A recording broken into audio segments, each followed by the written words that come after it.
The sun rises gently over a quiet suburban street, casting a warm glow on neatly trimmed lawns and cozy front porches. For many, this is the backdrop of a new chapter, one filled with the promise of freedom, reflection, and rediscovery. The years after 60 bring a unique blend of challenges and opportunities, a time to savor life's simple pleasures while navigating changes with grace. This is a journey not about slowing down, but about finding new ways to shine. Let's walk through this season together, exploring how to live fully, stay connected, and embrace every moment with purpose. Mornings have a different rhythm now. Take Susan, a 67-year-old from North Carolina, who starts her day with a cup of coffee and a stroll through her garden. She used to rush through her mornings, juggling work and family, but now she cherishes the quiet moments. I never noticed how beautiful the birds sound until I had time to listen, she says with a smile. For Susan and countless others, this stage of life is about rediscovering what brings joy. It's not about grand gestures, but small, meaningful choices like planting a new flower bed or lingering over a good book. Health often takes center stage as we age, but it doesn't have to feel overwhelming. The key is focusing on what feels doable. Dr. Angelou, while a renowned integrative medicine expert, once said, "The best medicine is the kind you don't need to take." Simple habits can make a big difference. For example, walking 20 minutes a day can lift your mood and keep your heart strong. Susan found that her daily walks not only helped her knees feel better, but also gave her a chance to wave at neighbors, sparking little conversations that brightened her day. If walking isn't your thing, consider gentle stretches or chair yoga. Linda, a 72-year-old from Oregon, discovered chair yoga at her local community center.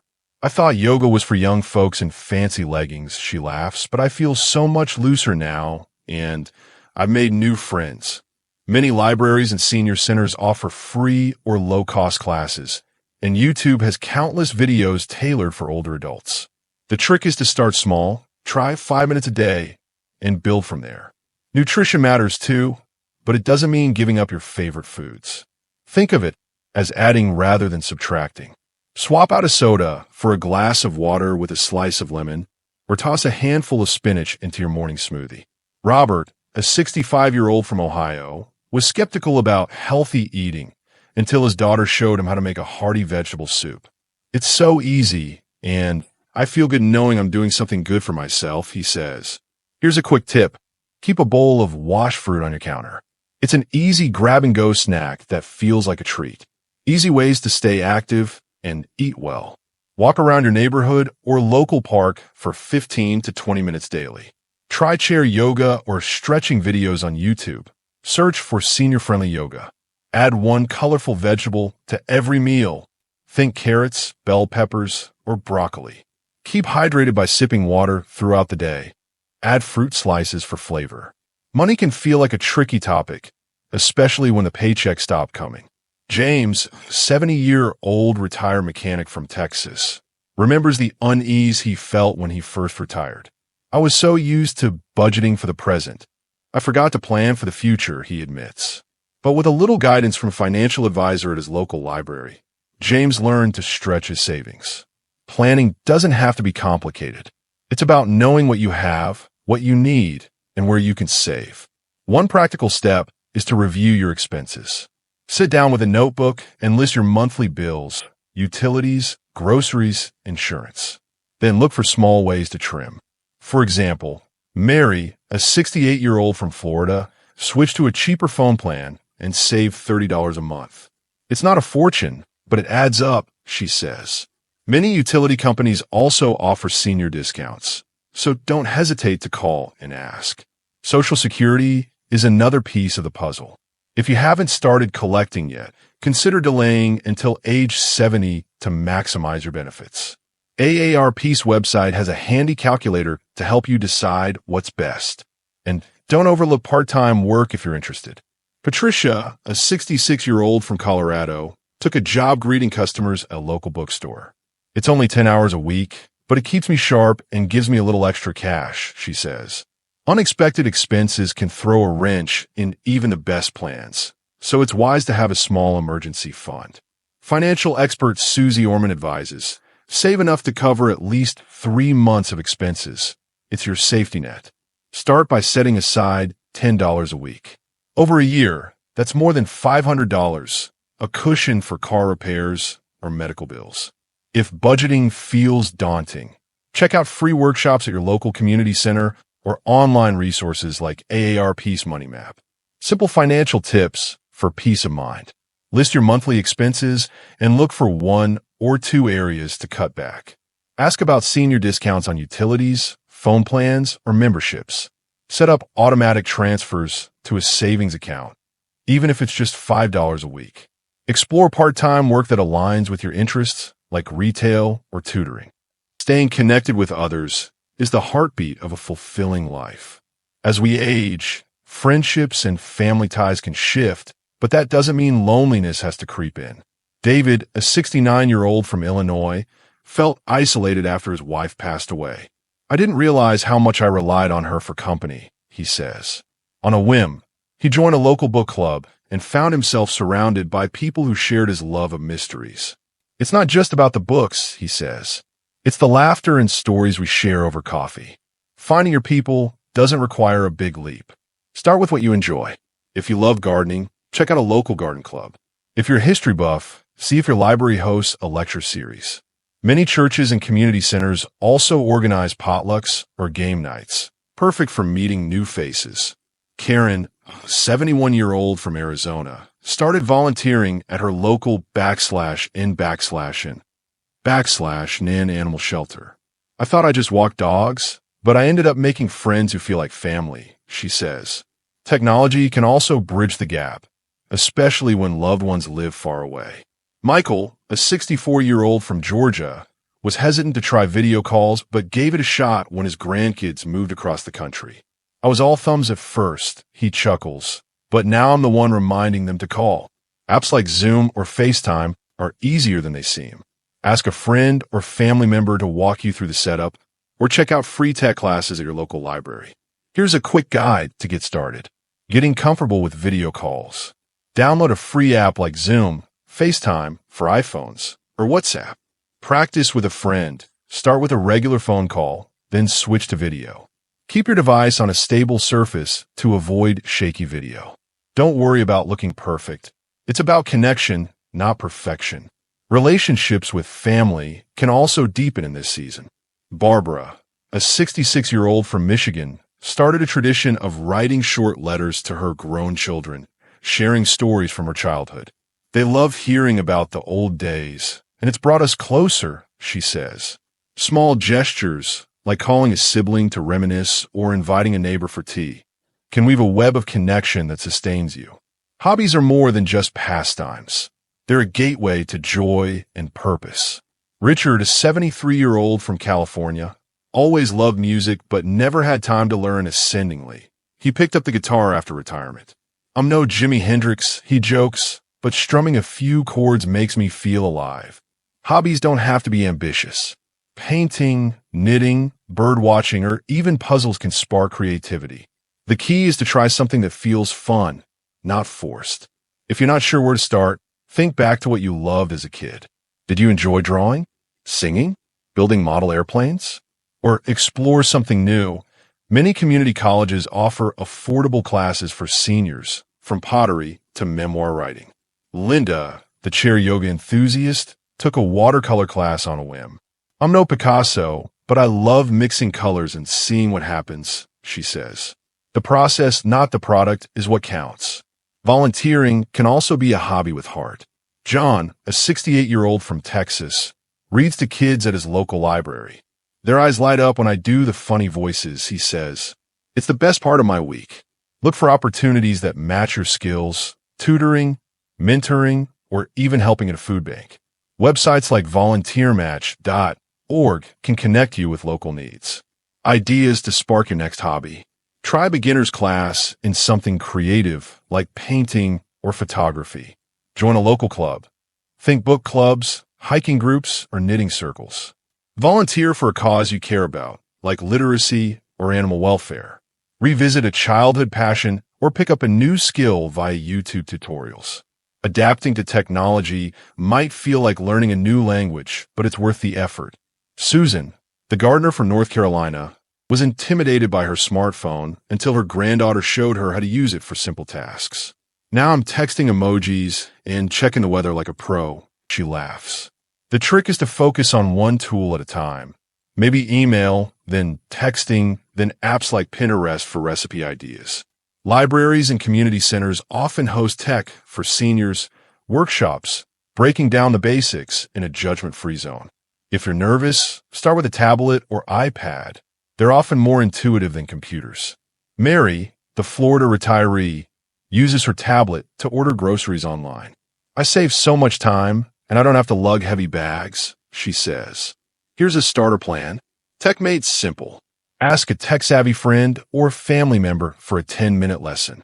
Start with one task, like sending a text or checking email.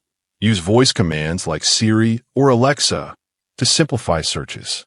Explore senior-friendly devices like GrandPad, designed for ease. Technology also opens doors to learning. Platforms like Coursera or Khan Academy offer free courses on everything from history to mindfulness. David, the book club member, took an online course about the Civil War. I feel like I'm back in school, but without the exams, he says. Lifelong learning keeps your mind sharp and your curiosity alive. Your home is more than a place. It's a sanctuary. As you age, small tweaks can make it safer and more comfortable. Patricia, the bookstore greeter, added grab bars in her bathroom after a slip in the shower. I didn't think I needed them, but they give me peace of mind, she says. Other easy fixes include better lighting, non-slip rugs, and decluttering to reduce tripping hazards. If stairs are a challenge, consider a stair lift or rearranging your space to live mostly on one floor. Robert, the soup-making retiree, moved his bedroom downstairs. It's less hassle. I've got a great view of the backyard, he says.